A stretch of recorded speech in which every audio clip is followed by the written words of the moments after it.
suatu hari, terdapat seorang anak yang bernama Dina. Ia melihat sebuah postingan dari sekolahnya mengenai kegiatan Plastic Free Day dan Adiwiyata. Setelah ia melihat video tersebut, ia pun mulai terinspirasi untuk membuat video mengenai PFD dan Adiwiyata di sekolahnya.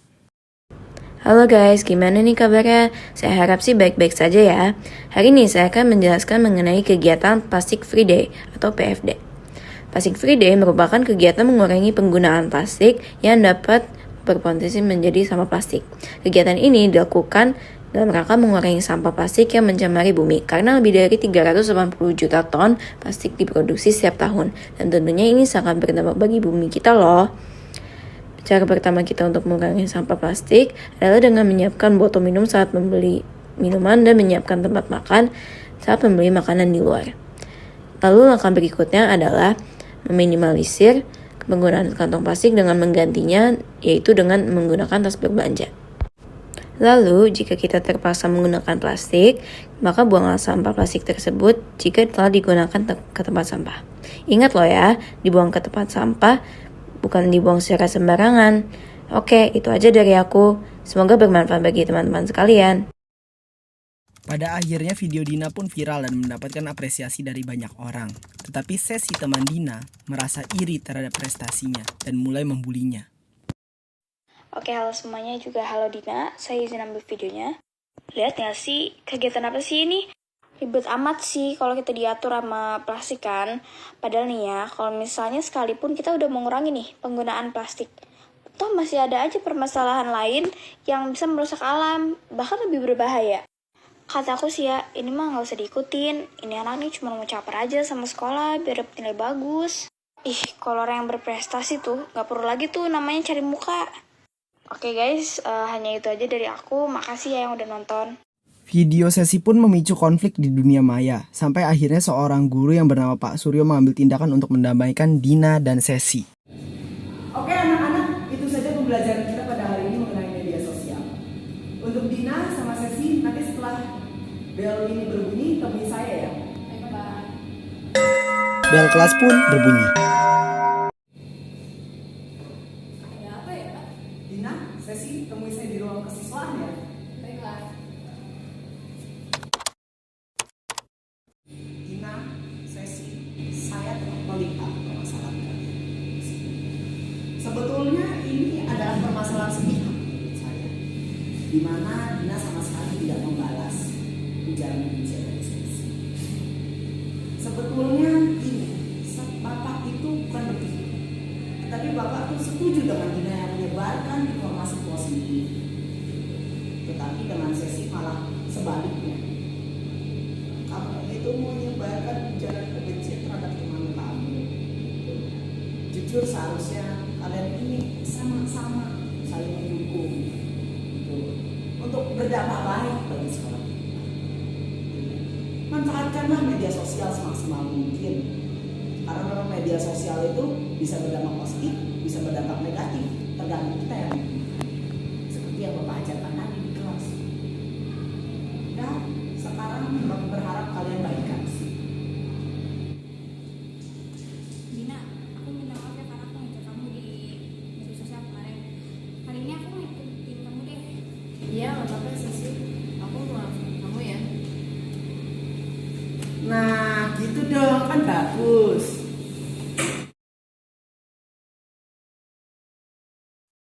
Halo guys, tahu nggak sih sekarang lagi marak kasus penipuan dan juga pembocoran data pribadi. Hal ini tuh sangat merugikan bagi korbannya loh. Maka dari itu, kali ini aku pengen menginformasikan nih kepada teman-teman semua apa aja sih yang tidak boleh di-share ke media sosial atau kegiatan share-nya bersifat private. Jadi, hal yang tidak boleh kita share ke media sosial adalah gambar foto kita dengan KTP maupun SIM. Hal ini tuh tidak boleh di-share ke publik. Kenapa?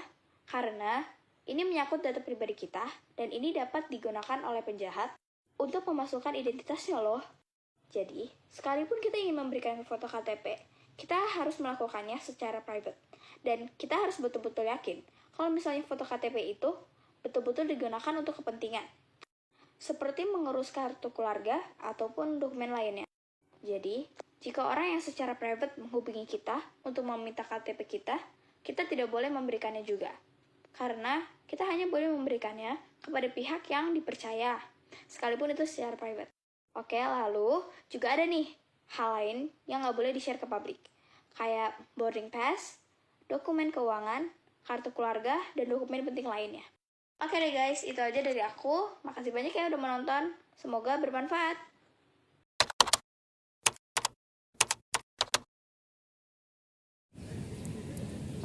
Selamat pagi semuanya. Pada hari ini saya mengundang salah satu kriminal yang sedang viral di media sosial dikarenakan dia menyebar data pribadi seseorang dan juga menyebarkan video pornografi. Baik, tanpa basa-basi, mari saja kita langsung mengundang Pak Maman.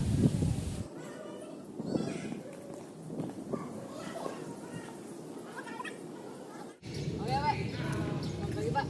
Bagaimana kabarnya? Alah, gak baik, ya gak baik. Gimana orang masuk penjara dibilang baik? Gimana kamu ini aneh-aneh aja? Ini baju saya keren kan? Ya keren Pak. Diain lagi? Ya sih, hashtag. Ya, oke. Saya ingin menanyakan si motif Bapak melakukan perbuatan. Ya elah, pakai ditanya sama dia. Jelas duit lah, apalagi. Oh, oke.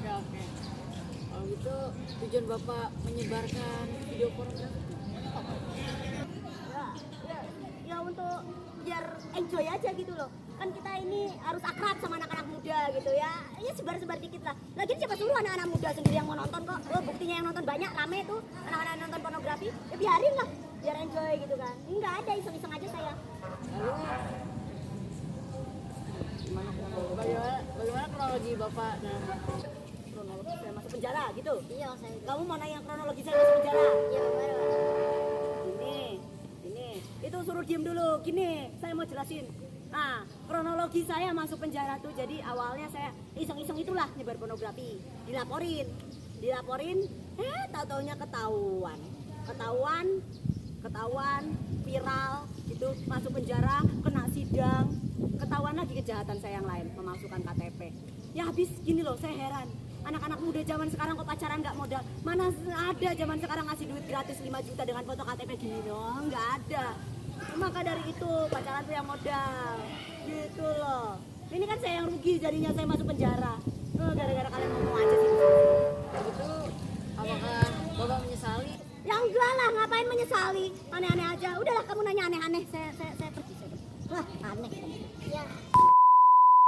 Waduh, narasumber kita kabur. Oke, karena narasumber kita lari, tapi tidak apa-apa. Saya juga mengundang 2 narasumber, dan yaitu Dina dan Sesi. Mereka ini adalah narasumber dari sisi positif. Kenapa?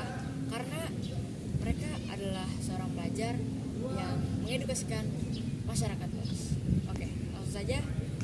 Dina dan Sesi, pertanyaan saya, apa motivasi kalian ingin mengedukasikan masyarakat luas? Kalau saya hanya ingin mengedukasi masyarakat luas untuk melakukan penegakan cinta lingkungan kepada lingkungan di sekitar kita. Kalau saya ingin edukasi masyarakat mengenai dampak kalau misalnya kita menyebarkan data informasi penting, ujaran kebencian ataupun unsur sara di dalam media sosial. Karena memang sangat penting untuk kita memilih informasi yang akan kita terima dalam menerima sebuah postingan, dan juga kita harus memilah mengenai informasi yang akan kita berikan di media sosial. Oke, jadi itu motivasi kalian. Baiklah. Kalau dari saya sih itu aja ya. Jadi kesimpulan dari diskusi ini adalah kita harus hati-hati share mana yang bisa di-share dalam publik dan mana bisa di-share di private. Oke, itu saja diskusi kita pada hari ini. Dan saya ingin mengajak kalian semua untuk bijak dalam menggunakan media sosial dan memikirkan segala dampaknya, serta Juga tidak lupa untuk memilih informasi yang penting Dan juga tidak penting dalam sebuah postingan. oke, itu aja dari kita. Terima kasih.